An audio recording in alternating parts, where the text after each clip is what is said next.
Pertanyaan selanjutnya dari Monder dari Kaltara. Pertanyaan saya, apa syarat untuk bisa berbicara dengan bahasa roh? Adakah syaratnya Pak Pendeta untuk berbicara dengan bahasa roh? Dipersilakan Pendeta. Terima kasih untuk pertanyaan ini. Bahasa roh adalah salah satu karunia Roh Kudus. Kalau kita baca dalam 1 Korintus pasal yang ke-14, di sana disebutkan karunia nubuat dan juga karunia berbahasa roh. Jadi bahasa roh ini sama dengan karunia-karunia Roh Kudus lainnya. Ada karunia memimpin, karunia iman, karunia mengajar, karunia melayani. Baca saja ada 3 pasal dalam Perjanjian Baru yang menyebutkan tentang karunia-karunia Roh Kudus. Yang pertama di Roma pasal yang ke-12, lalu kemudian ada juga di dalam 1 Korintus pasal yang ke-12, dan ada juga di dalam Efesus pasal yang ke-4 tentang karunia-karunia Roh Kudus. Jadi mungkin pertanyaannya adalah, bagaimanakah supaya kita bisa mendapatkan karunia Roh Kudus? Itu pertanyaan secara umum. Yang khususnya tadi, bagaimana supaya bisa berbicara dalam bahasa roh. Sebelum kita menjawab tentang bahasa roh ini, tapi saya tidak akan berbicara lagi apa itu bahasa roh. Sudah pernah beberapa kali, seingat saya, sangat jelas saya ingat, pernah kita bahas ini panjang lebar tentang apa itu bahasa roh dan lain sebagainya.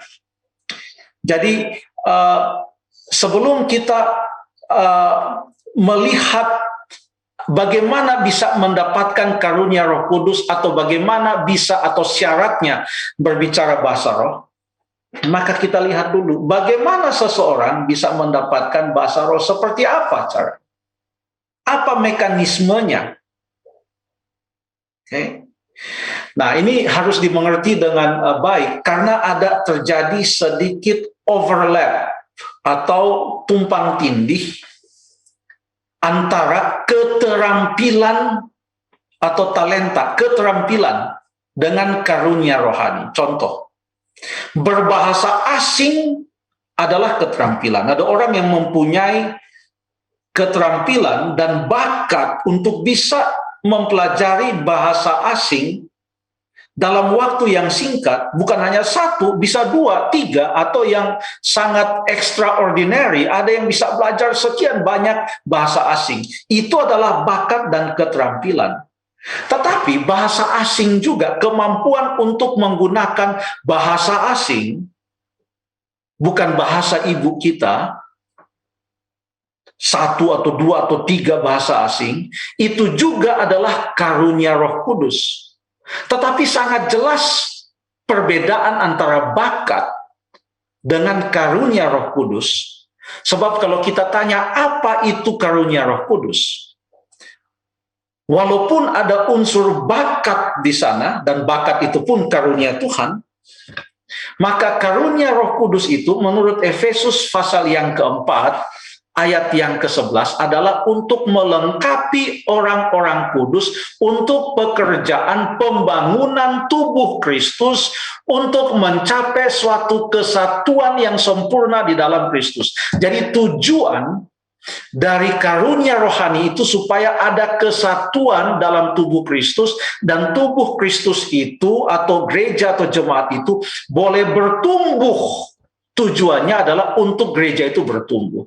Jadi kalaupun saya mempunyai sebuah bakat atau karunia, saya tidak tahu apa karunia atau bukan karunia lah, punya bakat atau keterampilan untuk melakukan sesuatu.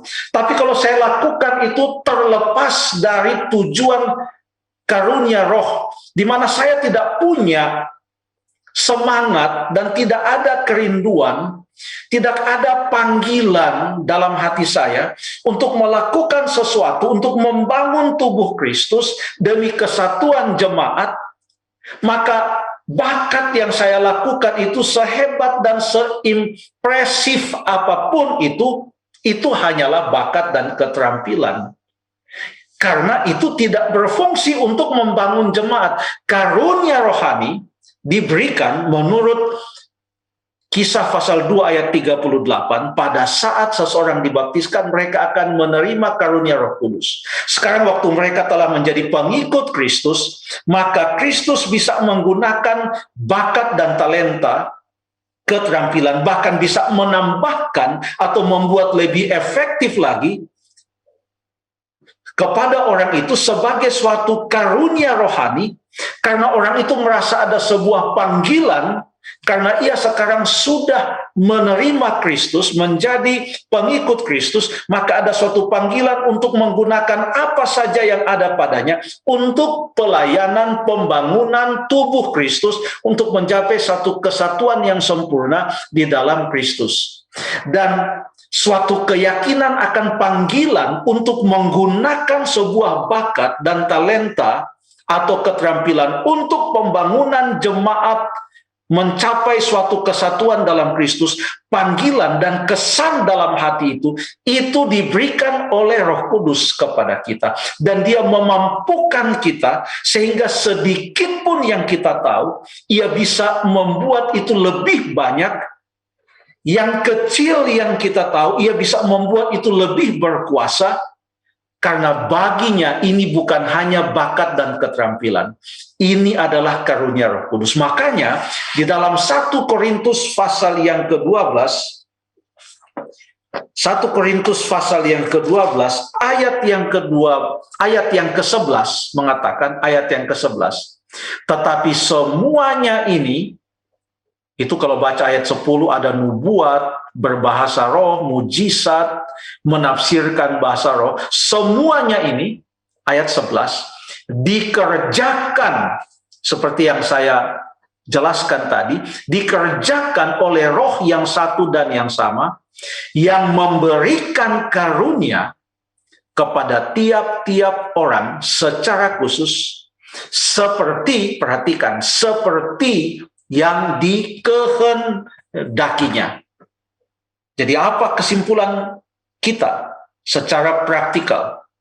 Kita bersyukur untuk semua bakat dan keterampilan yang ada pada kita. Sekarang kita berdoa kepada Tuhan, serahkan bakat keterampilan yang ada pada kita. Tuhan, ini pun adalah pemberian darimu. Aku mau gunakan ini untuk pembangunan tubuh Kristus, yaitu mengembangkan jemaat Kristus mencapai satu kesatuan. Gunakanlah aku. Roh Kudus akan bekerja dengan luar biasa, sehingga itu bukan hanya bakat, tapi itu adalah suatu karunia Roh Kudus yang Ia bisa lebih kuatkan dan tambahkan, membuat lebih efektif dan lebih fruitful, lebih banyak menghasilkan hasil-hasil yang baik untuk pekerjaan Tuhan melalui apa yang Ia berikan kepada saudara dan kepada saya. Kurang lebih demikian. Terima kasih. Terima kasih Pak Pendeta untuk jawabannya. Sepertinya kita masih bisa satu lagi Pendeta, pertanyaannya Pendeta. Baik, silakan Lando. Oke, pertanyaan yang terakhir dari Pak Frankie di Alor. Ingin bertanya dari kitab Amsal. Pertanyaan saya, apa arti dari kata Amsal? Silakan Pendeta. Oke, terima kasih. Bolehkah kira-kira Jeffrey atau Lando boleh memberikan sedikit pendapat tentang pertanyaan ini? Amsal ya Pendeta, kayaknya itu kata-kata bijak ya. Kata bijak atau kata-kata Iya, kata bijak, Proverbs. Iya, kata-kata bijak dari Salomo kebanyakan. Ya. Terima kasih. Jadi memang ada kitab Amsal kan di dalam Alkitab, ada kitab Amsal. Ya. Amsal pasal 1 ayat 1 mengatakan Amsal-Amsal Salomo bin Daud. Tapi waktu diterangkan di dalam buku 1 Raja-Raja tentang Salomo, di dalam 1 Raja-Raja pasal yang keempat, ayat yang ke-32, dikatakan di sana, ia menggubah 3.000 Amsal. Ya, 3.000 Amsal. Kalau kita baca di dalam Mazmur 49 ayat yang keempat, dikatakan, aku akan menyedengkan telingaku kepada Amsal, akan mengutarakan peribahasaku dengan bermain kecapi.